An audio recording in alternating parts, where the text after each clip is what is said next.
The natural ebb and flow of game genres often means that some naturally pull ahead of the pack, leaving others behind at the wayside as the public tries something new. It's happened many times before, is happening now, and will inevitably happen again.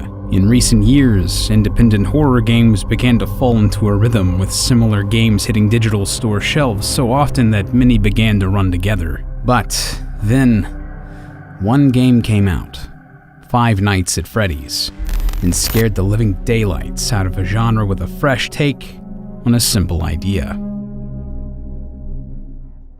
Starting in the 1990s and early 2000s, a man named Scott Cawthon began working in 3D animation and video game development. Cawthon, a religious man, began creating animations and games based on his Christian values, including a few titles he independently released in the latter half of the aughts.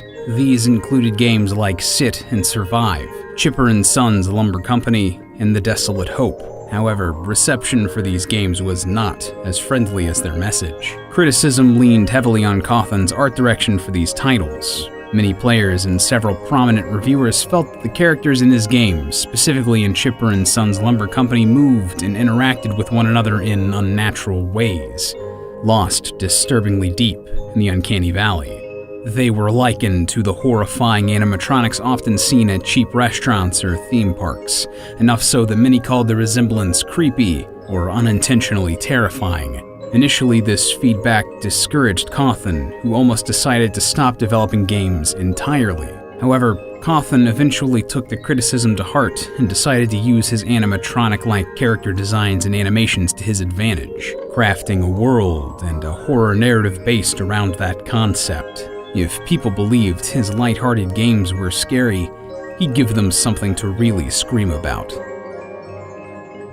The new direction, which would feature an animatronic-themed chain of restaurants, was not unlike the real-world Chuck E. Cheese chain of pizzerias, which had already inspired many nightmares in the youth of America. The world Cawthon created was that of Five Nights at Freddy's, which takes place in a chain of themed restaurants known as Freddy Fazbear's Pizzeria. The franchise, both the restaurants and the games, is built around the iconography of its star, an animatronic bear named Freddy Fazbear, and his compatriots, Bonnie the Bunny, Chica the Chicken, and Foxy the Pirate Fox. These characters were Cawthon's attempt at creating something deliberately disturbing, and in doing so, he decided to have them rarely move. This was intentional, as Cawthon believed such still animatronics, both in the real world and in his series of games, are creepier when they are unmoving.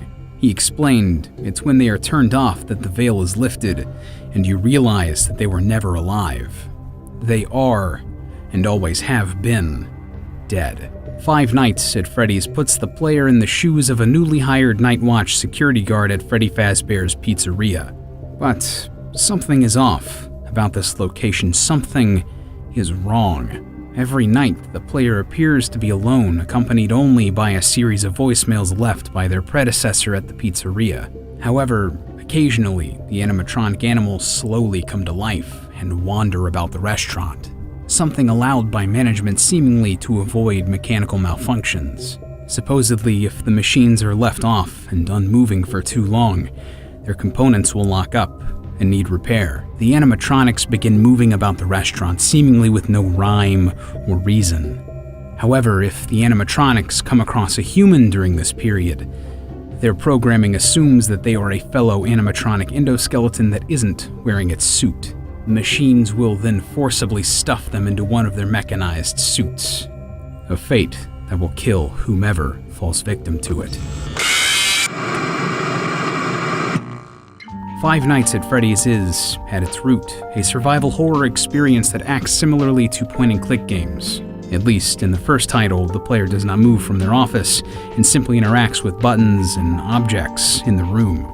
Players must survive their night shift, which lasts approximately 8.5 minutes of real time, blocking off the animatronics that get too close to the office. They are given access to the restaurant's network of security cameras, with which they can track the movements of the animatronic animals. They're also able to briefly close the doors to their office and illuminate the hallways on either side of the room to check if any of the animals are lurking outside of the door. However, all of these actions consume power from a limited pool, and if the player exhausts their electrical reserves, the power will run out, the cameras will stop working, the lights will turn off, and the doors will remain open, leaving the player completely defenseless.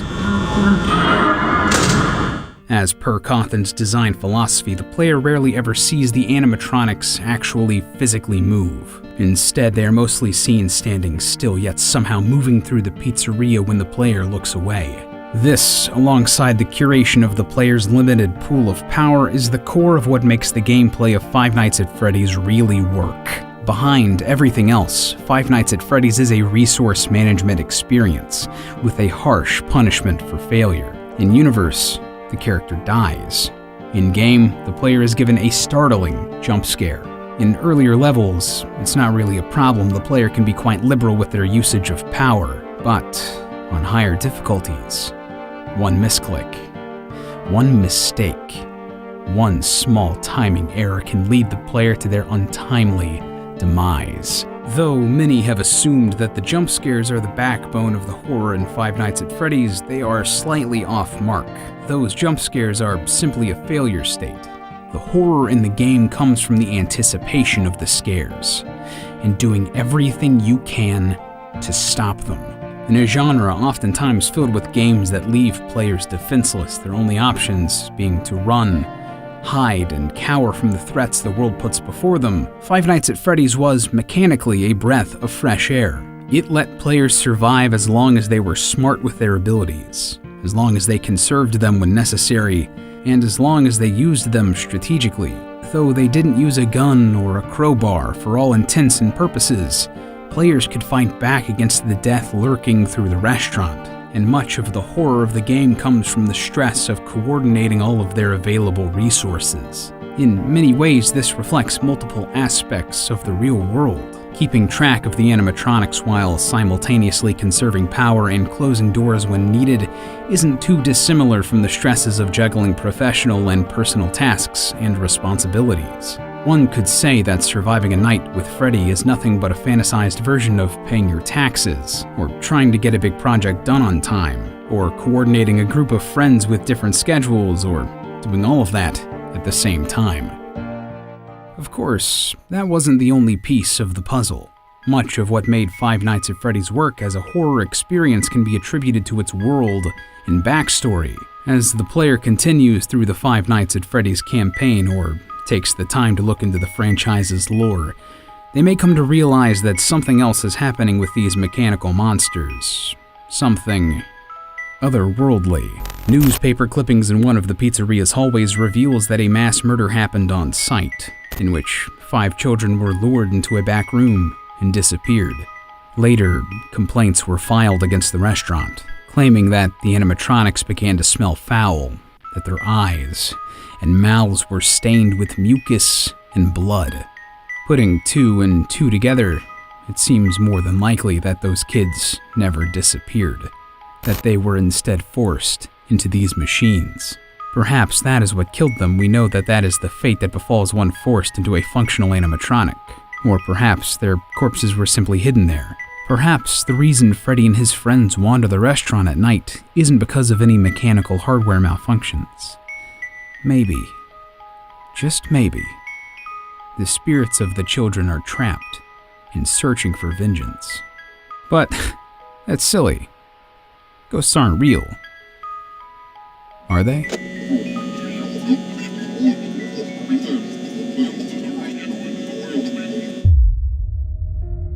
Perhaps what made Five Nights at Freddy's successful more than anything else was its vibrant fan community and Cawthon's interaction with it. There was a real mystery in the world of Freddy Fazbear's Pizzeria, whether intentional or not.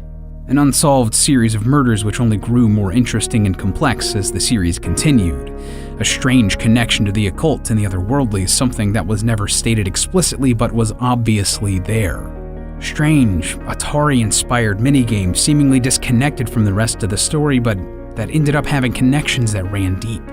There was a lot left unspoken in the base game of Five Nights at Freddy's, and many fans were desperate to decode what hidden meaning laid underneath that surface. A community grew around this mystery, and many worked into the late hours of the evening and the wee hours of the morning, deciphering little hints and clues dropped by Cawthon on his websites and in his games. It was a vibrant and unique time for a group of fans that largely could be defined and connected because of their passion for this small, independent horror game made by just one man. Five Nights at Freddy's was released on Desura on August 8th, 2014, and then approved for Steam Greenlight on August 20th, 2014. It was later also released on Android and iOS. The game was a massive step away from Cawthon's previous work, not only in terms of its tone, but also in its critical and commercial reception. Critics felt that generally, though Five Nights at Freddy's mechanics were slightly bare bones, what was there was interesting and worth playing.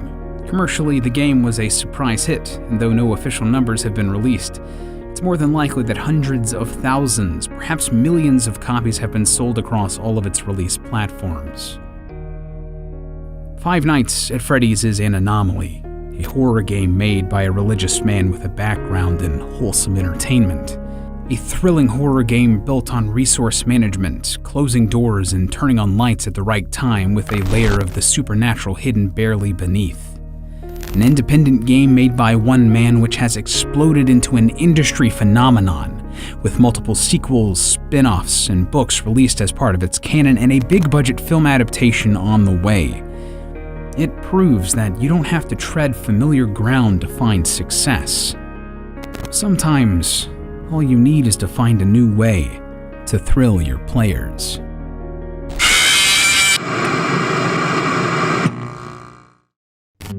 Hey there, if you don't know me, my name's Lee, and alongside editing some episodes of game theory and film theory here and there, I run the BreakDown show here on The Theorists. If you like BreakDown and want to see more content like it from me and a couple other YouTubers you might be unfamiliar with, mosey on over to Arcadia and check out what we do. We'll link a playlist of my videos here on screen. I particularly am really proud of my Star Trek one. It's about the best episode of Star Trek in which nothing actually happens, but man, that show's good. Anyway, thanks a million, guys, and I'll see you next time. Man, that show's good.